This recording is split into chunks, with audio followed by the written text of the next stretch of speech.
Hi കൂട്ടുകാരെ, പുതിയൊരു വീഡിയോയിലേക്ക് എല്ലാവർക്കും സ്വാഗതം. അങ്ങനെ ഇനി ആരവിനെ അന്വേഷിച്ച് പോകരുതെന്ന് വൃന്ദയോട് എല്ലാവരും പറഞ്ഞു കൊടുക്കണം കേട്ടോ. പക്ഷേ വൃന്ദയുടെ ഉള്ളിൽ എവിടെയൊക്കെയോ താൻ അറിയാതെ ആരവിനോടൊരു പ്രണയം പൂവിട്ടിരിക്കുന്നു കേട്ടോ. പക്ഷേ ഈ സമയം എന്തായാലും ഞങ്ങൾ ചോദിച്ചതിന് നീ മറുപടി പറയുന്നില്ലല്ലോ. ഇനി അവൻ എന്ത് സഹായം തേടി നമ്മുടെ മുന്നിലോട്ട് വന്നാലും നീ അവനെ സഹായിക്കില്ല. അത് അങ്ങനെയല്ല, ഞാനൊന്ന് പറയട്ടെ എന്ന് പറയുമ്പോഴേക്കും വേണ്ട, നീ പറയണ്ട, മതിയായി, കേട്ടോടത്തോളം മതിയായി, കുറേയായി നീ പറയുന്നു എന്നിങ്ങനെ പറയുന്നുണ്ട് കേട്ടോ.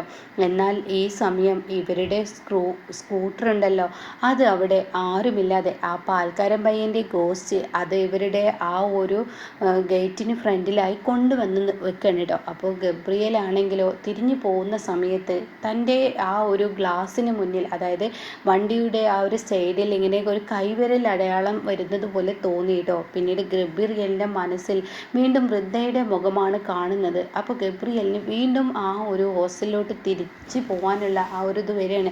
അങ്ങനെ ഗബ്രിയേൽ തിരിച്ചു വരുന്ന സമയത്ത് എന്നെ അവിടെ എന്തോ ഞാൻ കണ്ടതുപോലെ തോന്നി. എൻ്റെ സംശയം ശരിയാണെങ്കിൽ ഇപ്പം തന്നെ പോയി നോക്കട്ടെ എന്ന് പറഞ്ഞിട്ട് അവിടെ ആരോ വരുന്നുണ്ട്. ആ കുട്ടികളെ ചുറ്റിപ്പറ്റി ഇനിയും എന്തോ ഒരു പ്രശ്നം വരാനിരിക്കുന്നത് പോലെ തോന്നുന്നു എന്ന് പറഞ്ഞ് ഗബ്രിയേൽ തിരികെ പോവാണ് കേട്ടോ. ഇതേ സമയം അലീനക്കാണെങ്കിലോ വളരെ ദേഷ്യമാവാണ്. അലീന ഇനി എന്തെങ്കിലും ഒരു പദ്ധതി ഇട്ട് അവരെ ഇവിടെ നിന്നും പറഞ്ഞയക്കണം. അത് മാത്രമല്ല, അവർക്കിടയിൽ നമ്മൾ അറിയാത്ത എന്തോ ഒരു രഹസ്യമുണ്ട്. ആ രഹസ്യം നമ്മളിനി കണ്ടെത്തണം. അവരിവിടെ കുറച്ച് ദിവസങ്ങളായി നമ്മളിൽ നിന്നും ആരെയോ മറച്ചു വെക്കുന്നുണ്ട് എന്നൊക്കെ ഇങ്ങനെ അലീന പറയാണ് കേട്ടോ. പിന്നീടാണെങ്കിലോ ഗബ്രിയേൽ തിരികെ വരുന്ന വഴിക്ക് ഒരു ബൈക്ക് അവിടെ ഇങ്ങനെ നിൽക്കുന്നത് കാണാണ്. എന്നാൽ ആ ബൈക്കിന് മുന്നിലൂടെ ഒരു നിഴൽ പോകുന്നത് പോലെ ഗബ്രിയേലിന് തോന്നുകയും ചെയ്യാൻ കേട്ടോ. അങ്ങനെ ഗബ്രിയേൽ ആ സമയം തന്നെ റീന മാമിനെ വിളിക്കുകയാണ്. അപ്പോൾ റീന മാം, എന്താ ഗബ്രിയേൽ സാർ പോയില്ലേ? അതെ, ഒരു പ്രധാന കാര്യം പറയാനുണ്ട്, ഒന്ന് പുറത്തോട്ട് വരാമോ എന്നിങ്ങനെ പറയുമ്പോൾ, എന്താ, എന്തെങ്കിലും പ്രശ്നമുണ്ടോ? ആ, ചെറിയൊരു പ്രശ്നമുണ്ട്. അങ്ങനെ അമ്പിളി കതക് തുറക്കണം കേട്ടോ. ഇതേ സമയം ഗേറ്റിന് മുന്നിൽ കാണുന്ന കാഴ്ച ഈ പറയുന്ന സ്കൂട്ടർ ആയിരിക്കും കേട്ടോ. അതായത് വൃന്ദയുടെ സ്കൂട്ടർ ആൾക്കാരൻ ഗോസ്റ്റ് അവിടെ കൊണ്ടുവന്ന് വെച്ചിരിക്കുകയാണ്. അപ്പോൾ ഇനിയും വരികയാണ് കേട്ടോ ആരവ് തന്നെയാണ് നിഴലായി വരുന്നത്. അങ്ങനെ ഈ സമയം ആരവിനെ ഇങ്ങനെ ഇടയ്ക്കിടയ്ക്ക് കാണിക്കുന്നുണ്ട് കേട്ടോ. ആരവിൻ്റെ ആ ഒരു നിഴലായി വരുമ്പോൾ തന്നെ നമുക്കറിയാം അത് ആരവാണെന്ന്. അങ്ങനെ ഈ സമയം ഇത് ഈ ഹോസ്റ്റലിലുള്ള ആരുടെയെങ്കിലും ബൈക്കാണോ? അത് കേട്ട ഉടനെ തന്നെ റീന പറയാണ്, അതെ, ഈ ഹോസ്റ്റലിലുള്ള വൃന്ദയുടെ ബൈക്കാണെന്ന് പറയുന്നു കേട്ടോ. അപ്പോൾ ഗബ്രിയേൽ പറയാണ്, ഈ കുട്ടികളെ ചുറ്റിപ്പറ്റി എന്തൊക്കെയോ ഒരു ദുരൂഹത തോന്നുന്നുണ്ടല്ലോ. അവർ നമ്മളോട് പറഞ്ഞത് ഈ ബൈക്ക് നേരാക്കാൻ കൊടുത്തിരിക്കുകയാണെന്നല്ലോ. എന്നാൽ ഈ ബൈക്ക് എങ്ങനെ ഇവിടെ എത്തി അറിയത്തില്ല. അപ്പോൾ ആ കുട്ടികൾ നമ്മളോട് കള്ളം പറയുകയാണോ എന്നിങ്ങനെ പറയുമ്പോൾ അമ്പിളി പറയണേ, അവരിൽ എന്തൊക്കെയോ ഒരു കള്ളത്തരമുള്ളതുപോലെ എനിക്കും തോന്നി. അലീന പറഞ്ഞതുപോലെ അപ്പോഴേക്കും അലീന പറഞ്ഞതുപോലെ അവർ മറ്റുള്ള ഒരാളായിട്ടൊന്നും വൃന്ദ പോകത്തില്ല.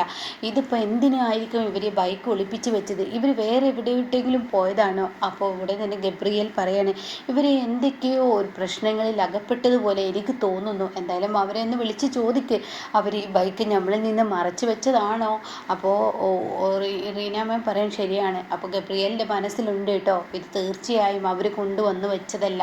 ഇത് താൻ ഒരു ഇതായതുകൊണ്ട് തന്നെ തനിക്കത് അറിയാൻ കഴിയും ആരാണ് കൊണ്ടുവന്ന് വെച്ചതെന്ന്.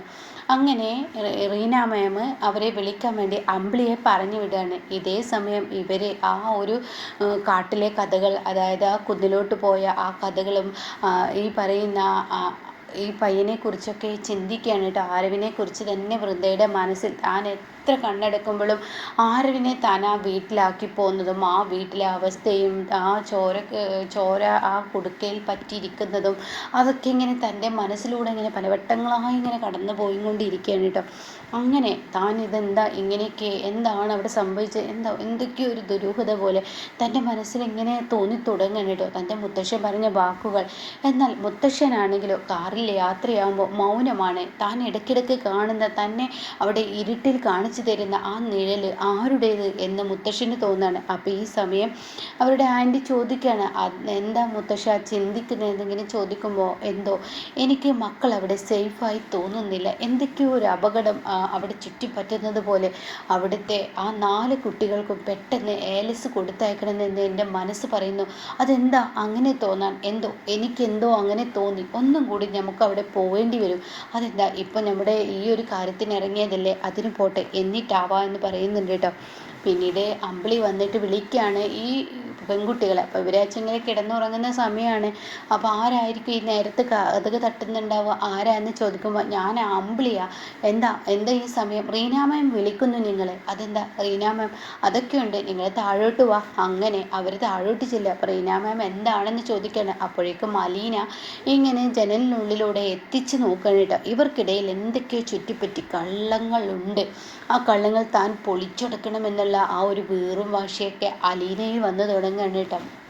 അങ്ങനെ അലീന അതിനായിട്ട് ഇറങ്ങുന്നുണ്ട്. എന്നാൽ അലീനയുടെ തലയിൽ പല്ലി വീഴുന്നതിൻ്റെ സത്യാവസ്ഥ മുത്തശ്ശൻ പറഞ്ഞിട്ടുണ്ടല്ലോ. അപ്പോൾ അലീനക്കാണ് ഇനി ആപത്ത് വരാൻ ആദ്യം ഇരിക്കുന്നത് കേട്ടോ. അങ്ങനെ ഈ സമയം റീന മാം വിളിച്ചുടനെ എന്താ മാം ഞങ്ങളെ വിളിച്ചത് എന്ന് വീണ ചോദിക്കുക. അപ്പോൾ വൃന്ദയും ചോദിക്കുക, ബാക്കിയുള്ളവരൊക്കെ ഓരോരുത്തരായി ചോദിക്കുന്നു കേട്ടോ. അല്ല നിങ്ങളുടെ ബൈക്ക് എവിടെയെന്നാ പറഞ്ഞത് എന്ന് അപ്പം ചോദിച്ചുടനെ അത് പിന്നെ ഞങ്ങളുടെ ബൈക്ക് എന്നൊക്കെ പറഞ്ഞിട്ട് ഗബ്രിയേൽ പറയണേ നിങ്ങളുടെ ബൈക്ക് എവിടോട്ട്. അപ്പോൾ ഗബ്രിയേൽ സാർ പോയില്ലേ, അല്ല 9 മണി കഴിഞ്ഞാൽ അതെന്താ ഞങ്ങൾ പോകണമെന്നുണ്ടോ എന്ന് അടുത്ത ആൾ ചോദിച്ചു കേട്ടോ. അല്ല 9 മണി കഴിഞ്ഞാൽ ഇവിടെ പുരുഷന്മാർ പാടില്ലെന്നാ, അതെന്തൊക്കെ അവിടെ നിൽക്കട്ടെ, നിങ്ങളുടെ ബൈക്ക് എവിടെയാണ് നേരാക്കാൻ കൊടുത്തതെന്ന് പറഞ്ഞത്. അപ്പോഴേക്കും ഓരോരുത്തരും ഓരോ കാര്യങ്ങൾ പറഞ്ഞു തുടങ്ങുകയാണ്. അത് ഇന്ന വർക്ക്ഷോപ്പിൻ്റെ പേരൊന്നും ഓർക്കുന്നില്ല, ഇന്ന ഭാഗത്താണ് എന്നൊക്കെ ഇങ്ങനെ പറയണ്ട കേട്ടോ. ആ സമയം ആ ഇരിക്കുന്ന ബൈക്ക് ആരുടേതാണ്, അത് കേട്ടോടെ തന്നെ ഇവർ ആരുടേതാണെന്ന് പറഞ്ഞിട്ട് അവരങ്ങോട്ടേക്ക് നോക്കുമ്പോൾ താൻ കാണുന്ന ആ ബൈക്ക് വൃന്ദയുടേത് കേട്ടോ. അപ്പോൾ ഇവരാകെ അതിശയപ്പെട്ടു പോവാണ്, ഇവരാകെ ഞെട്ടലോട് കൂടി നിൽക്കുകയാണ്. ഇതെങ്ങനെ ഈ ബൈക്ക് ഇവിടെ വന്നു, ഇതാരെവിടെ കൊണ്ടുവന്ന് വെച്ചത് എന്നിങ്ങനെ മണ്ടത്തരം വിളമ്പിക്കൊണ്ടിരിക്കുകയാണ് കേട്ടോ ഓരോരുത്തരും. അപ്പോൾ അതൊക്കെ ഗബ്രിയേലും റീന മാം ശ്രദ്ധിക്കണം. അപ്പോൾ ഗബ്രിയേലിന് അത് മനസ്സിലാവുകയാണ്, ആ ബൈക്കിൽ ആരുടെ കരങ്ങൾ വരുന്നത് പോലെ ഗബ്രിയേലിന് ഇങ്ങനെ തോന്നാണ്. അതിൻ്റേതായ ആ സൗണ്ടും ഗബ്രിയേലിൻ്റെ മനസ്സിൽ തോന്നുന്നുണ്ട് കേട്ടോ. എന്നാൽ അത് വെട്ടി തുറന്ന് തനിക്ക് പറയാൻ കഴിയുന്നില്ല. തനിക്കത് പറഞ്ഞു കഴിഞ്ഞാൽ ഈ ഹോസ്റ്റലിന് തന്നെ അത് പ്രശ്നമാവുമെന്ന് അറിയുന്നതുകൊണ്ട് ഗബ്രിയേൽ മൗനമാവുന്നു കേട്ടോ. ഇതേ സമയം ഈ കുഞ്ഞുങ്ങൾ പറയാണ്, ഈ പെൺകുട്ടികൾ പറയാണ്, ആരാണ് ഈ ബൈക്ക് ഇവിടെ കൊണ്ടുവച്ചത് മാം, മാമിന് അറിയാമോ, അത് നിങ്ങളോടല്ലേ ഞാൻ ചോദിക്കണം. ഞങ്ങൾക്കറിയില്ല മാം, ഞങ്ങൾ ഇവിടെ ഈ ബൈക്ക് വെച്ചിട്ട്. കള്ളം പറയുന്നു, ഇല്ല മാം ഞങ്ങൾ ഇന്ന വർക്ക്ഷോപ്പ് എവിടെയാണ്, ഇന്ന ഭാഗത്താണ്, ഞങ്ങളിത് കൊണ്ടുവന്ന് വെച്ചിട്ടില്ല. അങ്ങനെ മൊത്തത്തിൽ ആകെ ഒരു പ്രശ്നമായി മാറി കേട്ടോ. അപ്പം അലീന പറയാണ്, ഇവരിൽ എന്തൊക്കെയോ ഒരു ചുറ്റിപ്പറ്റി കള്ളങ്ങളുണ്ട്, ഇവർ ആ ബൈക്ക് മറച്ചു വെച്ചത് എന്തിനാണ്. അപ്പം ഞാൻ പറഞ്ഞതുപോലെ തന്നെ ഇവർ വേറെന്തോ ലക്ഷ്യത്തിന് പോയിരിക്കുകയായിരുന്നു എന്ന് പറയുന്നു കേട്ടോ. ഇതേ സമയം എന്തായാലും നാളെ ആവാം ബാക്കി ചോദ്യവും പറിച്ചിലും, നിങ്ങൾ പോയിക്കോളൂ. അങ്ങനെ ഈ സമയം അവരെ അങ്ങ് പറഞ്ഞയച്ച് റീന മാം അമ്പിളിയോട് ഗേറ്റ് അടക്കാനും പറയുന്നുണ്ട് കേട്ടോ. ഇതേ സമയം ഇവിടെ മുത്തശ്ശൻ പറഞ്ഞ ആ ഒരു ഗേറ്റിന് ഇരട്ടത്താക്കോൽ വേണമെന്ന് പറഞ്ഞതിൽ സത്യമുണ്ടെന്ന് ഗബ്രിയേലിന് തോന്നിത്തുടങ്ങണം. അങ്ങനെ ഗബ്രിയേൽ ഈ ബൈക്കിനെ ഇങ്ങനെ നോക്കുമ്പോൾ ആ ബൈക്കിന് എന്തൊക്കെയോ ഒരു ഇത് വരുന്നത് പോലെ ഇങ്ങനെ ഗബ്രിയേലിന് തോന്നുകയാണ് കേട്ടോ. അങ്ങനെ ഗബ്രിയേൽ പിന്നീട് അവിടെ നിന്ന് പോകുന്നു. പക്ഷേ ഇവർക്കിടെ സംസാര വിഷയമായി മാറുകയാണ്, എങ്ങനെയാണ് ആ ബൈക്ക് അവിടെ വന്നത്, ആരായിരിക്കും ആ ബൈക്ക് അവിടെ കൊണ്ടുവന്ന് വെച്ചത് എന്ന ചോദ്യങ്ങൾ പല ഭാഗത്തു നിന്നായി വരുന്നു കേട്ടോ. അങ്ങനെ വൃന്ദ പറയാണ്, ഞാൻ ആ കാട്ടിൽ ഉപേക്ഷിച്ച ബൈക്കല്ലേ. അപ്പോൾ വീണ പറയുന്നുണ്ട്, ശരിയാണ്, ഞങ്ങളത് ഒരുപാട് ഓൺ ചെയ്യാൻ ശ്രമിച്ചു, പക്ഷെ അത് ഓണായില്ല. അപ്പോഴേക്കാണ് ഒരു ഇതിൽ ഇവരെ ചുറ്റിപ്പറ്റി ഇങ്ങനെ വരുന്ന കേട്ടോ. പക്ഷേ ഇവരുടെ ശ്രദ്ധയിൽ അത് പെടുന്നില്ല. അഞ്ചും ഒരേപോലെ സ്വഭാവക്കാരായതുകൊണ്ട് തന്നെ അവരുടെ ശ്രദ്ധയിൽ പെടുന്നില്ല. എന്തോ ആയിക്കോട്ടെ, എനിക്ക് നല്ല ക്ഷീണം വരുന്നതെന്ന് പറഞ്ഞ് വൃന്ദ ഉറങ്ങുകയാണ്. പിന്നീട് അവരുടെ ഇടയിൽ ആ സംശയമുണ്ട്. പക്ഷേ പതിയെ ആരവ് ഇവരുടെ അടുത്തോട്ട് നിഴലായി ഇങ്ങനെ കയറി വരുന്ന രംഗമൊക്കെ ഉണ്ട് കേട്ടോ. അപ്പോൾ ആരവ് ഇനിയും വീണ്ടും തിരിച്ചു വരികയാണ്. പക്ഷേ മുട്ടം പണി ആദ്യം കിട്ടാൻ പോകുന്ന അലീനക്കായിരിക്കും. അപ്പോൾ ഇതുപോലെ അപ്കമിങ് എപ്പിസോഡ് കേൾക്കാൻ താല്പര്യമുള്ളവർ ചാനൽ സബ്സ്ക്രൈബ് ചെയ്തിട്ടാൽ ഞാനിടുന്ന വീഡിയോയുടെ നോട്ടിഫിക്കേഷൻ നിങ്ങൾക്ക് ലഭിക്കും കേട്ടോ.